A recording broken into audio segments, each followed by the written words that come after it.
Didn't the other kids tell you not to come here? Go back before it's too late!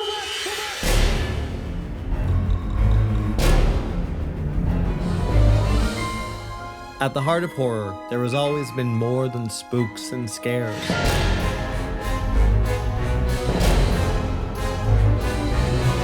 Sometimes, it's not what you see, but what you hear.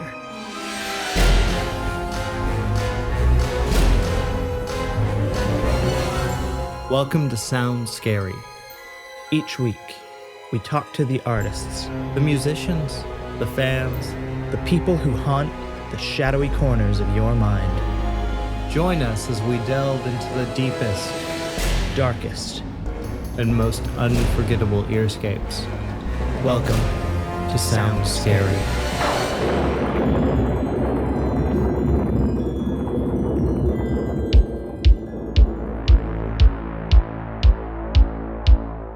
Hey guys, welcome to another edition of Sound Scary. And this one is really special and really cool.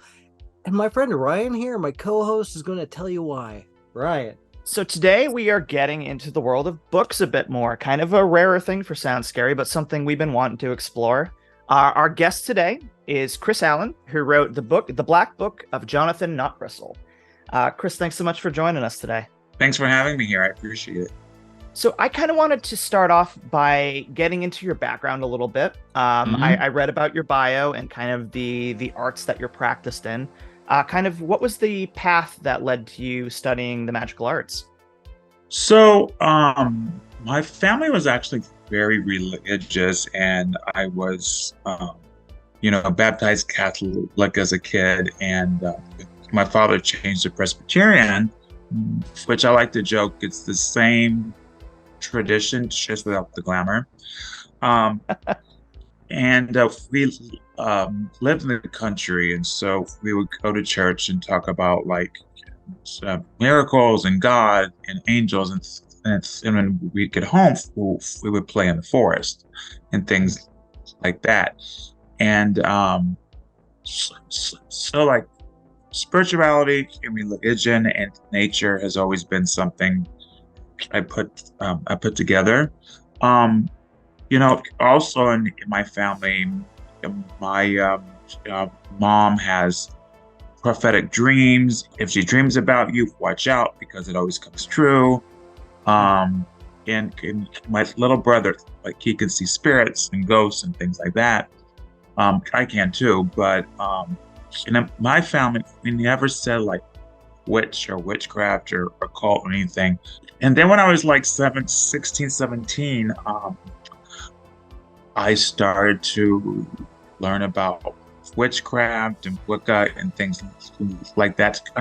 I don't identify as Wiccan, but in 1992, there was three things to get at the bookstore, and that was it. And then from there, I started to study ceremonial magic, and I'm part Cherokee, and so I work with a lot of the Native American community around here.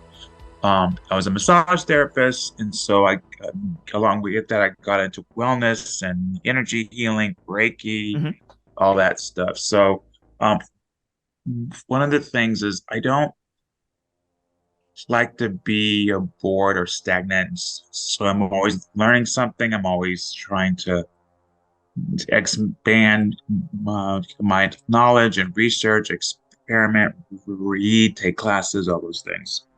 So that's my background in a nutshell. I was actually ordained with the queer pagan group, the Fellowship of the Phoenix. I've recently and I went back to a grad school and got my master's in divinity. So I had a career change from massage to a clinical chaplaincy and spiritual care, which basically means I work at hospice, hospitals, things like that. So yeah, I'm always learning something or writing something or doing something. Oh, that's great. I gotta ask Chris. Obviously, when you're younger, you I think the idea of death and the what's on the other side and supernatural, anything like that, such a fascinating thing.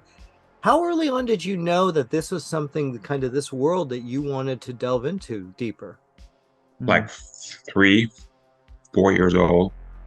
And Wow. the reason is because when I was a kid, I remember sitting on the floor, and I had to be 2 or 3 because, and the reason I know that is because my little brother, who's 2 years younger than me, he was an infant, and I was playing with toys, and it was at nighttime, and the door that we had at the top a window, and all of a sudden it hooked up, and as clear as day, a spirit peeked through the window and waved at me, and I remember screaming because I didn't understand what it was.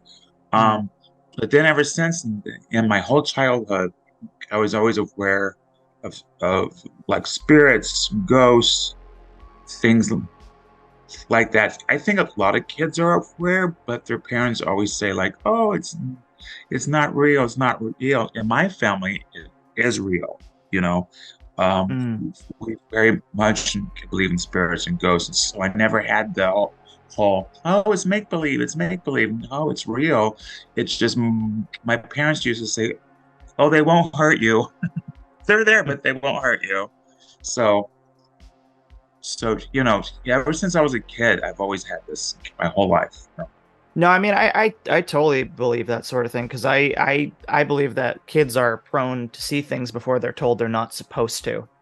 And like Mm-hmm. I grew up with members of my family, young kids, seeing things that made complete sense in the context of where they saw them, relatives who passed away in places where they passed away and things like that. And then Yeah. we grow up and we're told we're not supposed to see those things. And I mean, I've always been one of those people who, I think for myself, I listen to other people's opinions and feedback and ideas, Mm. but I've always been kind of like independent. I did my own thing. I was always a little different here and there, and I enjoyed it. Like I remember talking to a lot of people over the years, like they were sad that they were different, or it hurt them that they were different. I thought it was awesome because, I would like hang out with other people and kids, and I'm like, they're boring. Let's go play with the dead. Let's go play in the forest and like make and I remember I used to tell myself stories in the woods all the time. I would make up these stories and like, oh, well, this happened here and this happened, and who knows if it happened or not. But I would just entertain myself. I think that a part of that is that I wasn't afraid of having that connection, with the energies, with the spirits, things like that. I wonder sometimes, I think some people are so afraid of what others think that they basically shut down their own psychic abilities. And then they turn 20 or 30 years old and they try to get it back, which I think they can. I think it takes practice, but I don't think it's hard or impossible, Piggybacking off the things that you've talked about that you've studied and you've learned throughout your career so far, what are some common misconceptions of the craft that you've studied and the world that you've taken part in that you hope to dispel with your work? One of the biggest things is, when people come from a Christian background, there's this whole thing about like harming people with magic, or you're working with demons and devils and things like that. And it's more of an ancient primal god that, fights the patriarchy and teaches you how to be yourself. And it's more akin to the god of the forest or the horned god. So rather than think evil, think primal. So for example, when you think of a bear, a bear it can kill you. It can eat your face off, but it's not doing that because it's evil. It's doing that because it's a primal animal and it feels harmed or threatened in some way. And so it's nature. It's just a part of it. And so a lot of pagans honor spirits or gods or whatever that have a primal nature, like say Hecate, who's like the Greek goddess of witchcraft and the dead and things like that. It's interesting because you're like, oh, you honor the dead, how scary. I'm like, it's only scary because you make it scary. Like, I have an ancestral shrine at home. I honor my ancestors. I work with the dead. I work with the dying. I do psychopomp work. And I think a lot of times what happens is it's like people fear the grim reaper, right? Because of and not so much as dangerous, but what it represents. It represents our mortality. It's like, I'm scared to die. I'm scared of this. So I'm going to pretend it doesn't exist. It's kind of like as soon as our grandparents become too old, we ship them away to an old folks home. I mean, granted, I do think that sometimes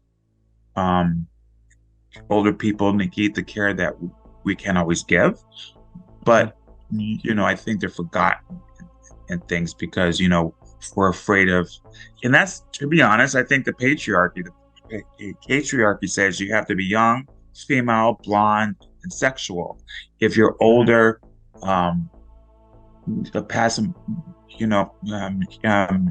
menopause, then what's the point? But in paganism, we think that's sacred, the crone, witchcraft, death, things like that. So I'm a firm believer in fighting against the patriarchy. I think it's crap and it's overdone. So long story short, I got on a tangent. I guess the misconception is that death is sacred. Dying is sacred. Decay is sacred. The dark is sacred. That being said, so is the sun, light, youngness, newness, spring. You have to have everything to have a complete picture, Honestly, isn't that in a way, Chris, basically the yin and yang of life? We absolutely, 100%. Well, I mean, if you think about it, if you have too much sun, what happens? You burn up and everything dies because of the heat. If you have too much darkness, same thing. You're going to die because you need some of the light to survive. So you have to have a balance of the two, And that's one.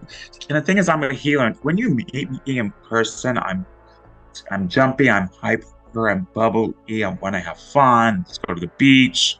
My happy place is, I have two happy places, the beach and the graveyard, and I don't think I have to choose, I like having the two.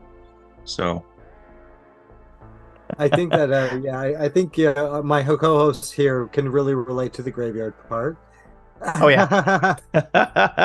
I'm constantly going for graveyard walks. What is it about the appeal of, and I actually have this too, Chris, is that there's something kind of, I don't know, powerful about walking through the gravestones and seeing this history there that's just on the gravestone, on the little information that you can find. What was your first experience, like a really moving experience that you had, that you went, there's so much here that to take in? In a cemetery? So when I was like, I don't know, I want to say like 5 or 6 years old, maybe 5, my grandmother died.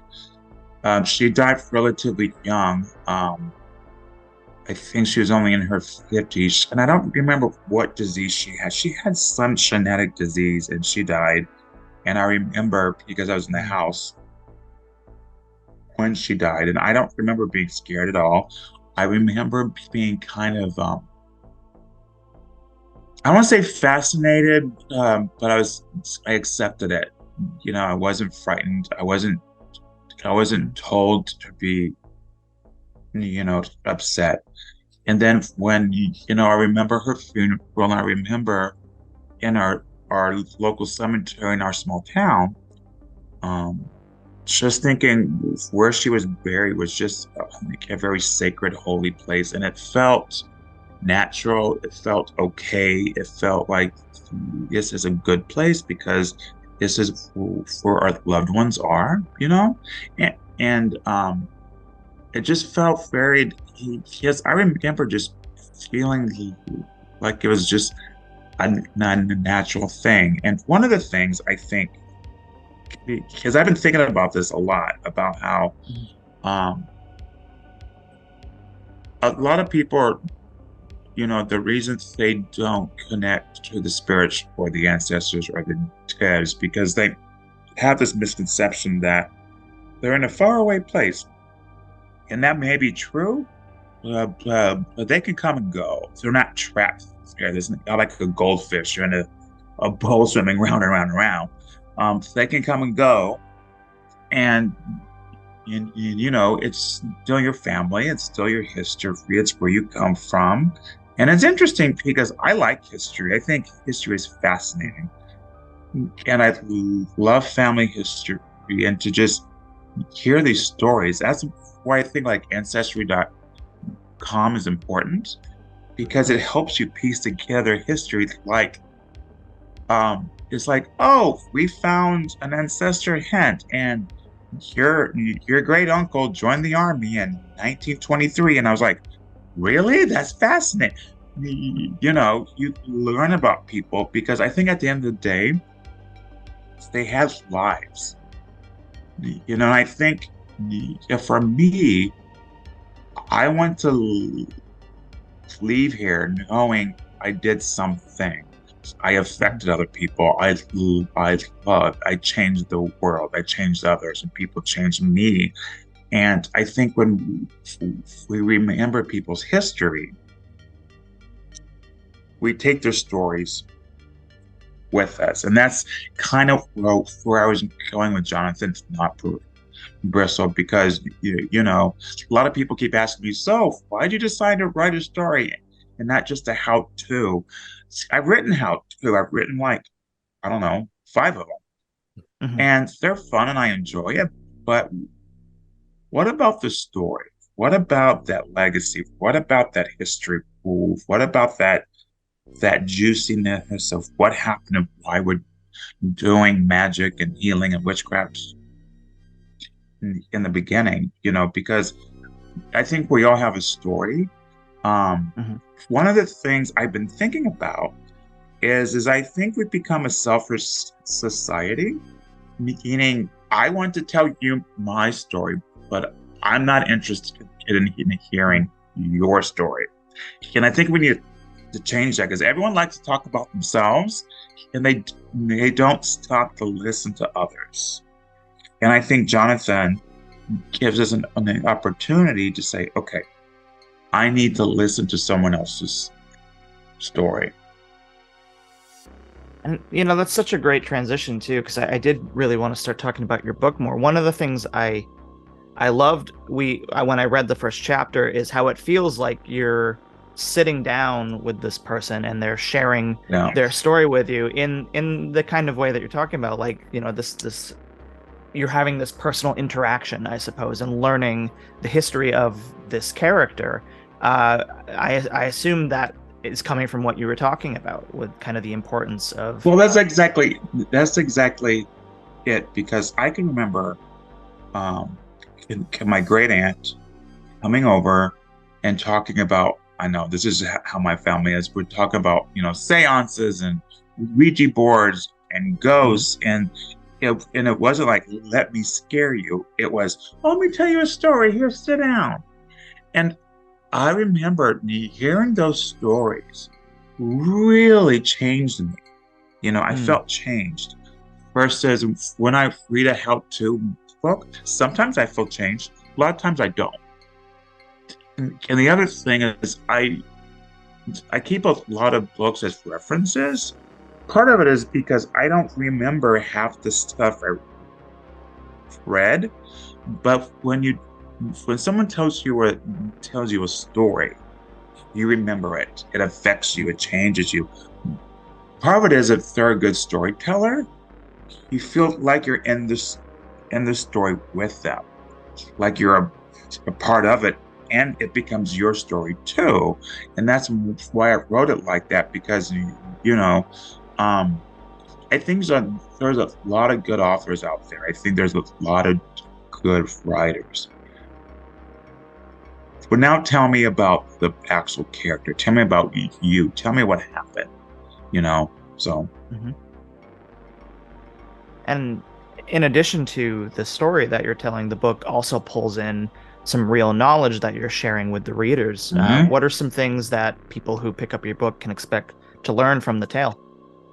So everything thing in the book I was taught by my teachers, or I do a lot with shamanism, or I learned on a shamanic journey. Like I talk about an initiation to witchcraft. I talk about how to use the Stang and the broom as practical magical tools. I talk about shape-shifting. A lot of people don't talk about shape-shifting and how to do it. I talk about, love spells. I talk about fairy healing magic, like how to work with the fairies and do healing energy work. A lot of people like the stories about Mother Goose and this could be all hearsay and whatever, but I was always taught that the Mother Goose were actually spells, and they were hidden in nursery rhymes. And if you think about it, rain, rain, go away, come again another day is weather magic. There's other spells like Humpty Dumpty sat on the wall, Humpty Dumpty had a great fall. Well, that's a curse. You just can curse someone. And so I have a chapter about how Johnathan learns this. Did you know Mother Goose was written in the 1600s? Did you know that? I didn't know that until I started actually research and stuff. No. Yeah. Mother Goose is like 450 years old. It's crazy. Oh, wow. Crazy. I know. I didn't know that either. It's crazy.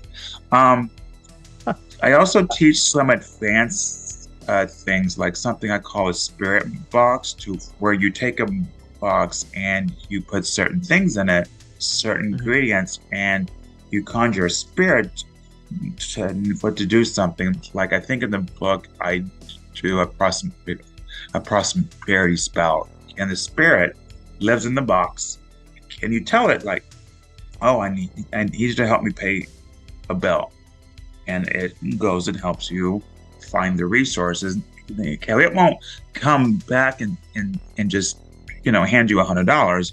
It opens up opportunity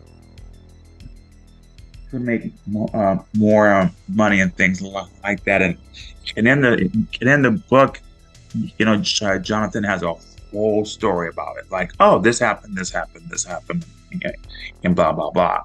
And a lot of the stories were based on folklore, on oral histories, trial records, things like that. And so, also, the other thing I'm quite proud of, actually, everything we talk about is authentic to the time period.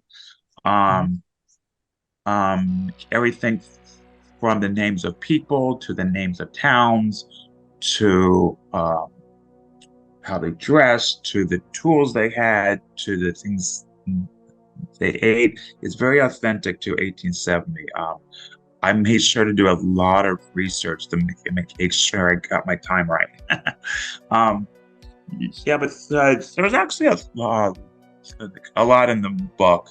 I'm very happy with how it turned out. I appreciate the fact that you approached this book with such detailed history. Do you ever come across a problem? You're like, no, I got it. I got to implement something else because this can't be like. Do you ever feel that given the pressure like that?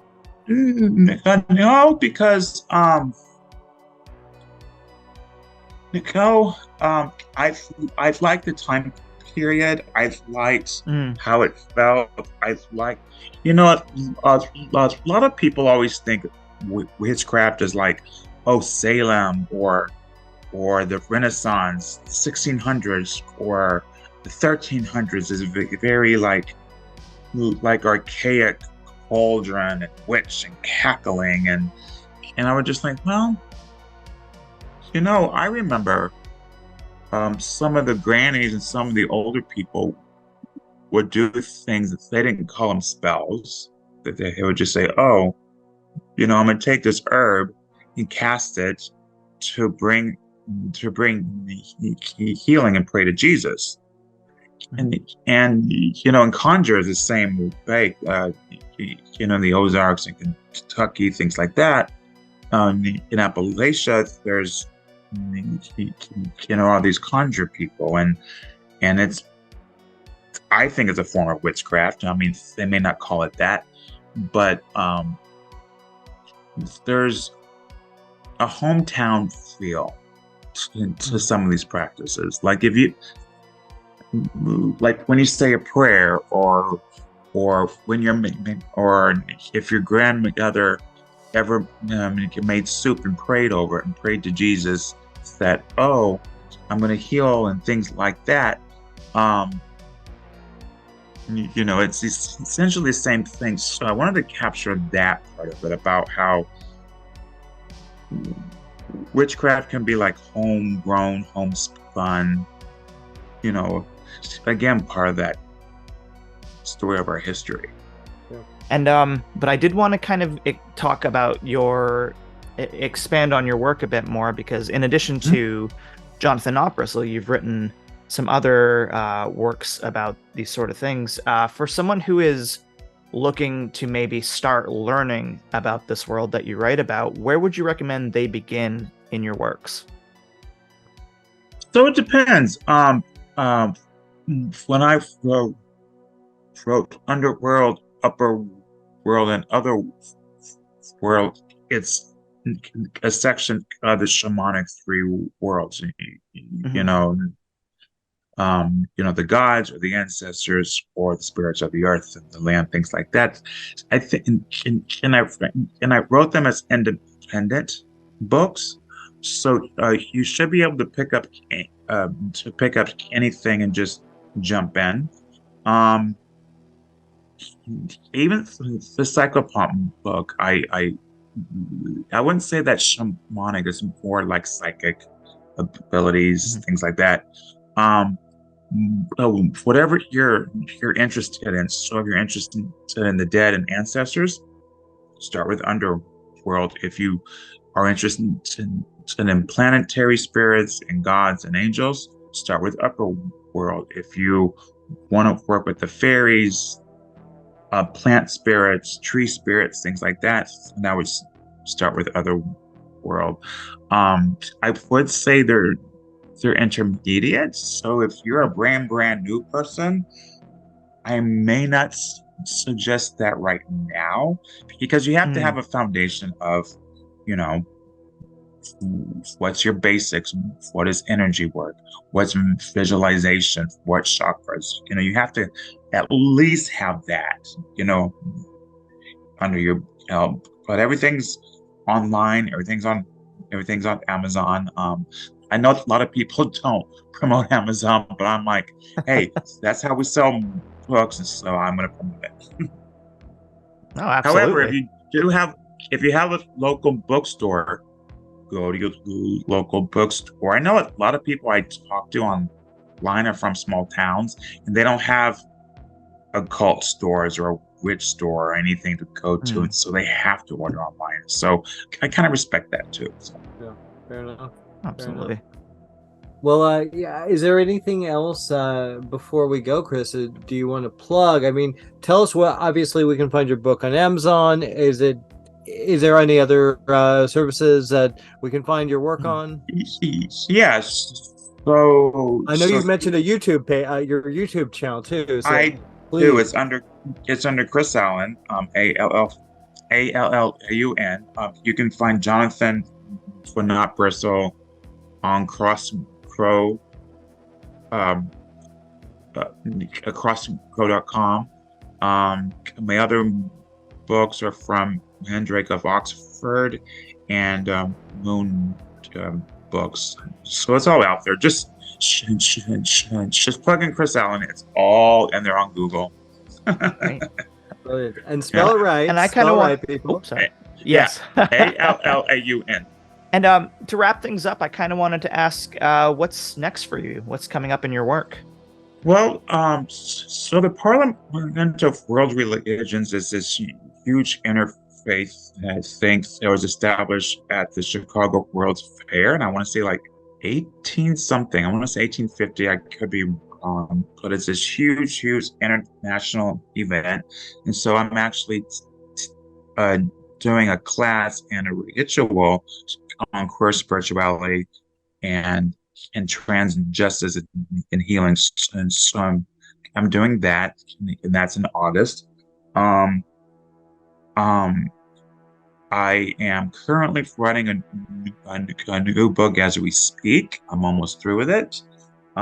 It's kind of the same idea as Johnathan Knotbristle, but it's a different subtext, different people, in a different time period. So that will be out probably spring of 2024. It depends how fast I finish it.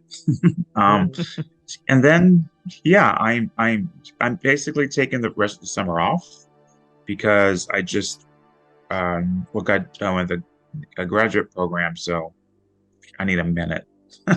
You do. Fair you enough. Need a break. Man. I know. I'm always doing something though, but Well, this has been a really great conversation. When your new book comes out, we'd love to have you back to talk about that. Absolutely. Please. Yeah. Please. Yes. And of course, for all of you guys watching at home, please like and subscribe. We'd really appreciate it. Really Gotta would. get that plug. Exactly. Gotta get the Always. plug. Yes. I always enjoy these conversations. It's always fun to do that. Well, it was a pleasure to have you on, Chris. I mean, honestly, really a joy. Really a joy. Thank you for having me.